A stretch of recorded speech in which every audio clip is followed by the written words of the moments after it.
Are you facing a frustrating issue with Facebook login in your Laravel application? You're not alone. Today, we're diving into a common error that many developers encounter when using the Socialite package. I completely understand how disheartening it can be when a feature that once worked perfectly suddenly stops functioning. This is a common scenario, and it can leave you feeling stuck, especially when your project is live.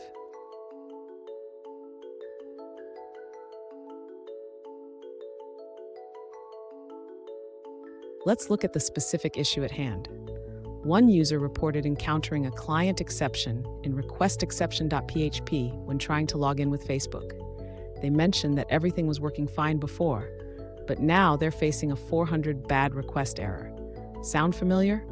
Let's explore this together. So what could be causing this error?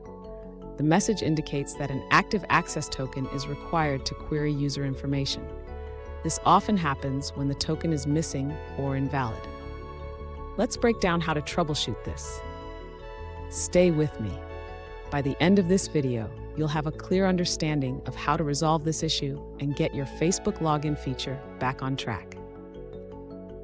To begin resolving the Facebook login error, the user should first check the validity of the access token. This is crucial because the error message indicates that an active access token must be used. Next, the user should verify the configuration settings in the Socialite package. This includes checking the Facebook app credentials in the environment file. After confirming the configuration, the user should ensure that the necessary permissions are granted in the Facebook app settings. This can affect the ability to retrieve user information. If the user has made custom changes to the Socialite package, they should review those modifications. It's important to ensure that these changes do not interfere with the authentication process.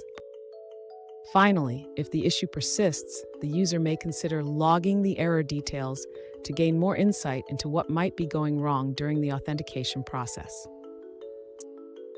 Fun fact: did you know that Facebook's Graph API has gone through numerous changes over the years? Keeping up with these updates is crucial for maintaining your app's functionality. Now, let's look at the answers provided by other users. An alternative solution comes from another user who experienced the same issue. They found that updating to the latest version of the Socialite package resolved their problem. Here's a pro tip. Always keep your dependencies updated and regularly check the documentation for any changes that might affect your application. This can save you a lot of headaches down the road. And there you have it. By following these steps, you should be able to resolve the Facebook login error in your Laravel application. If you found this video helpful, please subscribe for more troubleshooting tips and tricks.